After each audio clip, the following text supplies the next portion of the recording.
amadi fawak chaw ikhaida cookie singa nomai kaptharakre habagi pawum su yauri masi akhoi Chief Minister na Chochampur chatnabagi thorang tawbasu lairi bagi mangjongana masida warning pirak libra haibagi wafam su lairi masi Fawak chaw ikhai amadi torbung Bangladesh Central Force amadi State Force singsu lairagasu cookie singna nomai kapsalaklagasu adumak tumina laibagi phibam ni lairi base adum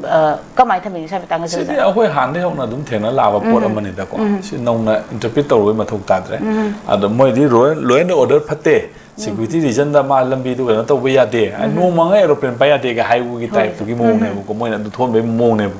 adu gi potu di ma gi post ma'am du sinara ga na ma tawjagadabani adu akoina masida adu theng yaning da ba kangbu na protest tawba di ma means makhan makhan sinara pa ya bai u bhajala pa ya adagi di tumjala pa ya ai akana gumam na inang la di sijarane na mai thain thoro pa ya whatever lakse sano bu ko lai puna muktu loi ma na madu kano toro ga mai kano da ma anyhow convince tawni khangde force tawni khangde magi physical occupation utgadabani sine aina thamjani gi wapam sing ase masidai da obstacle laiba kamu sing du means tongan tongan myam sina khani madu khoina nasungoi mathau ta de na idi sumaina thamning oza mathang dam lak jage school karakpa yaroi haira cookie sing na thingnapada ungkhatna khre oza ngarang ase khoi laimakhong army headquarter da laiba KV school da mari khoi mahi tamba lakpa sing cookie na thingkibagi pau se laire masi mamang da su khoi nongini mamang da haiba tare khoi kano to khoi lambi khoi laimakhong da kumtharak cookie sing na khoi naga sing na micham taruk khoi michang taruk tamthina hat ke bagi mayukta khoi cookie taba mafam sing da economic blockade chatharak bagi matungina masi khoi lambi thinganu haina khongjang changsilak bangarang laimakhong da kumtharak tuna kanto sabal fawbore li chakhi bagi wafam sulaire oza si matang salak chaning se khoi cookie na 48 hours ki khoi ultimate matam thai khoi masi manung da khoi blockade se handokadabani habagi wafam ma ado 48 hours se loikra matung da khoi changsalak liba khongjang si rally chakre then hojingna muk school da khoi school ka ba yaroi habagi matang amasu ngarang thingjan ki bagi pau su yaure za shamatang da education sector da khoi mahiroi sing da sona school da thingjan ba la process sa shamatang se kamai thambini ga za masidi khoi yamna inhuman oibu ko human gi category akoina understand tawna de human haibo ko category se sigi wang da leba mina tawgadabni da ni si wang da leba jiba sing hai mina haining dre sigi wang da leba jiba sing na tawgadabni school da hospital da any kind of religious places da mi amana sangbuda thingba yadaba leitaba khotba megi practices myam sing tawbuda thingba piba haiba se masidi akoina hoji society ama linkhalaga semiba human being haiba akoina mi ba su animal makhalamani dena ko ado atopa akoina animal ne na haiba kamu sing asina tawdaba khara human enena haiba akoina tawbugi dong akoina human ne haibne adugi human dugi leiba akoina sagali ba magi component oiba masak mayam sing adugi wang mod leiba akoigi jiba sing na tawgada ba thawang ne ko nongsa ma khoi ama hawdong ama natraga samu mayam na kumjaraga asamgi lambi da su thingi dena ko lambi la ko kadura ha wild elephant mayam jungle dei tholaga su thingi dena ko adu akoina mina thingbadi oide dena ko adumai tawbugumba zatuni da hairiba posidi yamna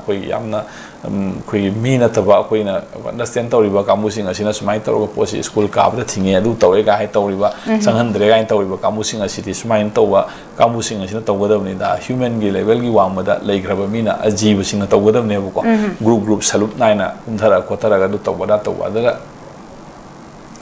anyhow I think ba ma objection ama pi ba haiba se mai khudi mak tegi blockade thing bu ro lambi thing bu haiba se phatie na khoi loi ma haina ga lai adu lai ba pot myam sing thingjen na ga hai pot myam sing oi phang do bra government na su hai ba blockade lai ba myam sing asi any amu hoji moina mo asi hai bu ku ki ni ai sing thing ai ba ju kuina shut down tori bu kholi myam sing kam do no adagi si thingjen na ba hai sina akhoi gi physical occupation do magi hai thingjen na ba hai ba si mak ta bu ma ta ri sing physical occupation ta na bai wane political occupation do adu ta ga di lai ba posi dai da akoina karmaina thena ga da bi hai bu du di either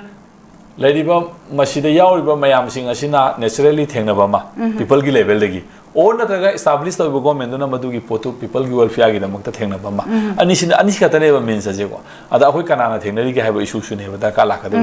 Think Masida Tingi Bakamu in the Hanguna with the Kanana Teneri. Tenabadu. Either people gi magi leribo will degi naturally thenari bra or na tragana government gi established the institution thenari bra haibasi amna critical of question amane bu haiba mayam sing ase akoi haiba punamak sing ase akoi lekhai taba mu change ba ꯂꯩꯔꯤꯕ ꯄꯣꯠꯁꯤꯗꯩꯗ ꯑꯩꯈꯣꯏ ꯏꯁꯨꯁꯤꯡꯁꯤ ꯀꯔꯤꯅꯣ ꯍꯥꯏꯕꯅꯆꯤꯡꯕ ꯃꯌꯥꯝ ꯑꯃꯀꯣ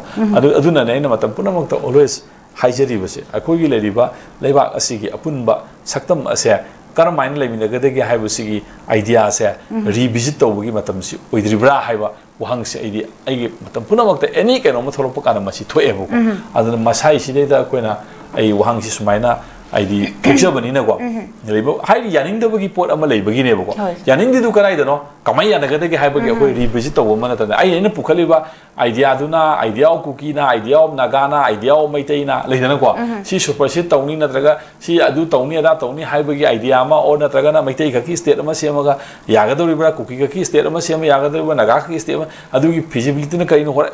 ꯌꯥꯝ ꯑꯀꯨꯞꯄ ꯄꯣꯠ ꯃꯌꯥꯝ ꯌꯥꯎꯔꯤꯕꯀꯣ ꯂꯩꯔꯤꯕ ꯃꯌꯥꯝ ꯄꯨꯝꯅꯃꯛꯁꯤ ꯑꯗꯨ ꯅꯠꯇ꯭ꯔꯒꯗꯤ ꯄꯣꯠ ꯃꯌꯥꯝꯁꯤꯡꯁꯤꯗꯒꯤ ꯃꯅꯨꯡꯁꯤꯗꯩꯗ ꯂꯩꯔꯤꯕ ꯃꯌꯥꯝꯁꯤꯡ ꯑꯁꯤꯒꯤ ꯄꯣꯠ ꯃꯌꯥꯝꯁꯤꯡꯁꯤ ꯀꯗꯥꯏꯗ ꯀꯝꯄ꯭ꯔꯣꯃꯥꯏꯁ ꯇꯧꯅꯒꯗꯕꯅꯣꯒ ꯍꯥꯏꯕꯅꯆꯤꯡꯕ ꯃꯌꯥꯝꯁꯤꯡ ꯑꯁꯤ ꯄꯤꯄꯜꯒꯤ ꯊꯃꯣꯏꯗꯒꯤ ꯍꯪꯉꯀꯥꯟꯗꯨꯗꯩꯗ ꯑꯩꯈꯣꯏꯒꯤ ꯂꯦꯚꯦꯜꯗꯒꯤ ꯃꯗꯨꯒꯤ ꯋꯥꯛ ꯇꯧꯕ ꯑꯃ ꯆꯪꯉꯦꯕꯀꯣ ꯁꯤꯗꯤ ꯃꯩꯇꯩ ꯍꯥꯏꯁꯤꯁꯨ ꯁꯦꯝꯒꯠꯄ ꯑꯃꯅꯤ ꯅꯥꯒꯥ ꯍꯥꯏꯁꯨ ꯁꯦꯝꯒꯠꯄ ꯑꯃꯅꯤ ꯀꯨꯀꯤ ꯍꯥꯏꯁꯨ ꯁꯦꯝꯒꯠꯄ ꯑꯃꯅꯦꯕꯀꯣ ꯂꯩꯔꯤꯕ ꯁꯦꯝꯒꯠꯄ ꯃꯌꯥꯝꯁꯤꯒꯤ ꯃꯔꯛꯁꯤꯗꯩꯗ ꯍꯣꯏ ꯍꯤꯁꯇꯣꯔꯤꯀꯦꯜꯂꯤ ꯀꯜꯆꯔꯦꯜꯂꯤ ꯃꯥꯒꯤ ꯂꯤꯒꯦꯁꯤ ꯃꯌꯥꯝ ꯂꯩꯔꯝꯒꯅꯦꯕꯀꯣ ꯏꯇꯤꯍꯥꯁꯀꯤ ꯄꯣꯠ ꯃꯌꯥꯝ ꯑꯃ ꯌꯥꯎꯒꯅꯦꯕꯀꯣ ꯂꯩꯔꯤꯕ ꯃꯌꯥꯝ ꯄꯨꯝꯅꯃꯛ ꯑꯁꯦ ꯑꯗꯨ ꯑꯣꯏꯇꯥꯔꯒꯗꯤ ꯑꯩꯈꯣꯏꯅ ꯃꯌꯥꯝ ꯑꯁꯤꯅ ꯑꯩꯈꯣꯏꯒꯤ ꯂꯩꯔꯤꯕ ꯄꯣꯠ ꯃꯌꯥꯝꯁꯤꯡ ꯑꯁꯤꯅ ꯑꯩꯈꯣꯏꯒꯤ ꯃꯅꯤꯄꯨꯔꯒꯤ ꯑꯄꯨꯟꯕ ꯁꯛꯇꯝꯁꯤ ꯑꯩꯈꯣꯏꯅ ꯂꯩꯕ ꯌꯥꯔꯣꯏꯗꯕ ꯐꯤꯕꯝ ꯑꯃ ꯂꯥꯛꯄ ꯑꯣꯏꯇꯥꯔꯒꯗꯤ ꯀꯔꯝꯕ ꯑꯥꯏꯗꯤꯌꯥꯅ ꯑꯩꯈꯣꯏꯁꯤ ꯀꯔꯝꯍꯥꯏꯅ ꯇꯧꯒꯗꯒꯦ ꯍꯥꯏꯕꯒꯥꯁꯦ ꯑꯩꯈꯣꯏ ꯈꯟꯅꯕꯒꯤ ꯃꯇꯝ ꯑꯣꯏꯗ꯭ꯔꯤꯔꯅꯦꯀꯣ ꯁꯤꯗꯩꯗ ꯑꯩꯅ ꯑꯗꯨꯅ ꯑꯗꯥꯅ ꯍꯥꯏꯕ ꯃꯌꯥꯝꯁꯤꯡ ꯑꯁꯦ ꯃꯁꯤ ꯑꯩ ꯇꯧꯅꯕ ꯑꯩꯗꯤ ꯆꯨꯝꯗꯦꯅ ꯈꯜꯂꯤ ꯑꯗꯨꯅ ꯂꯩꯔꯤꯕ ꯃꯌꯥꯝ ꯄꯨꯝꯅꯃꯛꯁꯦ ꯌꯥꯁꯨ ꯌꯥꯔꯣꯏ ꯑꯣꯏꯁꯨ ꯑꯣꯏꯔꯣꯏꯗꯕ ꯄꯣꯠ ꯑꯃꯅꯤ ꯂꯥꯡꯗ ꯇꯣꯛꯀꯅꯦꯕꯀꯣ ꯌꯥꯔꯣꯏ ꯃꯔꯝꯗꯤ ꯑꯩꯈꯣꯏ ꯐꯤꯖꯤꯕꯤꯂꯤꯇꯤ ꯂꯩꯇꯦꯕ ꯍꯥꯏꯕ ꯑꯦꯔꯤꯌꯥꯁꯤꯡ ꯑꯁꯤꯒꯤ ꯂꯩꯔꯤꯕ ꯃꯥꯒꯤ ꯁ꯭ꯇꯦꯠ ꯑꯃ ꯂꯩꯕ ꯇꯥꯔꯒꯤ ꯁ꯭ꯇꯦꯠꯇꯨꯒꯤ ꯃꯥꯒꯤ ꯖꯤꯑꯣꯒ꯭ꯔꯥꯐꯤꯀꯦꯜ ꯁ꯭ꯇ꯭ꯔꯛꯆꯔ ꯍꯥꯏꯕ ꯑꯃ ꯂꯩꯔꯤꯕꯀꯣ ꯃꯥꯒꯤ ꯇꯣꯄꯣꯒ꯭ꯔꯥꯐꯤꯀꯦꯜ ꯑꯣꯏꯕ ꯄꯣꯖꯤꯁꯟ ꯑꯃ ꯂꯩꯔꯤꯕ ꯑꯗꯨ ꯃꯌꯥꯝꯁꯤꯡ ꯑꯗꯣ ꯍꯥꯏꯔꯤꯕ ꯃꯌꯥꯝꯁꯤꯡ ꯑꯁꯤꯅ ꯁ꯭ꯇꯦꯠ ꯑꯃ ꯁꯦꯝꯕ ꯃꯇꯝꯗ ꯃꯥꯒꯤ ꯐꯤꯖꯤꯕꯤꯂꯤꯇꯤꯗꯨ ꯑꯣꯏꯗꯦꯕ ꯁꯤꯗꯤ ꯀꯅꯥꯒꯨꯝꯕ ꯑꯦꯖꯦꯟꯁꯤ ꯈꯔꯅ ꯃꯐꯝꯁꯤꯒꯤ ꯑꯄꯨꯟꯕ ꯁꯛꯇꯝ ꯑꯃ ꯁꯥꯒꯠꯂꯀꯥꯟꯁꯤꯗ ꯇꯣꯉꯥꯟꯕ ꯅꯦꯁꯟ ꯑꯃ ꯅꯠꯇ꯭ꯔꯒ ꯇꯣꯉꯥꯟꯕ ꯚꯤꯖꯟ ꯑꯃ ꯏꯁꯇꯥꯕ꯭ꯂꯤꯁ ꯇꯧꯔꯛꯀꯗ꯭ꯔꯥ ꯍꯥꯏꯅ ꯈꯟꯅꯔꯀꯥꯟꯗꯨꯗ ꯑꯦꯖꯦꯟꯁꯤ ꯑꯃꯅ ꯆꯪꯉꯀꯥꯟꯁꯤꯗ ꯂꯩꯔꯤꯕ ꯃꯌꯥꯝꯁꯤ ꯀꯔꯥꯏꯋꯥꯏꯗ ꯊꯨꯒꯥꯏꯕ ꯌꯥꯏꯅ ꯈꯜꯂꯒ ꯃꯗꯨꯒꯤ ꯑꯥꯏꯗꯤꯌꯥꯁꯤꯡꯅ ꯏꯟꯁꯤꯜꯂꯒ ꯃꯗꯨ ꯑꯩꯈꯣꯏꯅ ꯊꯨꯒꯥꯏꯕꯒꯤ ꯁꯛꯇꯝꯗꯨꯒꯤ ꯋꯥꯅꯦꯕ ꯑꯗꯨꯗ ꯊꯨꯒꯥꯏꯔꯛꯏꯕ ꯄꯣꯠꯁꯤꯡ ꯑꯗꯨ ꯑꯩꯈꯣꯏꯅ ꯈꯪꯉꯀꯥꯟꯗꯨꯗ ꯀꯔꯝꯍꯥꯏꯅ ꯄꯨꯟꯁꯤꯟꯒꯗꯒꯦ ꯍꯥꯏꯕ ꯑꯩꯈꯣꯏꯒꯤ ꯑꯥꯏꯗꯤꯌꯥ ꯑꯃ ꯊꯦꯡꯅꯒꯗꯕ ꯅꯠꯇ꯭ꯔꯅꯦ ꯍꯥꯏꯔꯤꯕ ꯃꯌꯥꯝꯁꯤꯡ ꯑꯗꯨꯗ ꯏꯟꯁꯤꯜꯂꯤꯕ ꯃꯌꯥꯝꯁꯤꯡꯗ ꯑꯩꯈꯣꯏꯅ ꯕꯣꯟ ꯆꯠꯂꯒ ꯑꯩꯈꯣꯏ ꯑꯄꯨꯟꯕꯗꯤ ꯑꯣꯏꯕ ꯌꯥꯔꯣꯏꯕ ꯁꯤꯒꯤ ꯄꯣꯠ ꯃꯌꯥꯝꯁꯤꯡꯁꯦ ꯑꯩꯗꯤ ꯃꯇꯝ ꯄꯨꯝꯅꯃꯛꯇ ꯍꯥꯏꯅꯤꯡꯉꯤ ꯑꯗꯨꯅ ꯂꯩꯔꯤꯕ ꯄꯣꯠ ꯃꯌꯥꯝ ꯄꯨꯝꯅꯃꯛꯁꯦ ꯑꯩꯈꯣꯏꯅ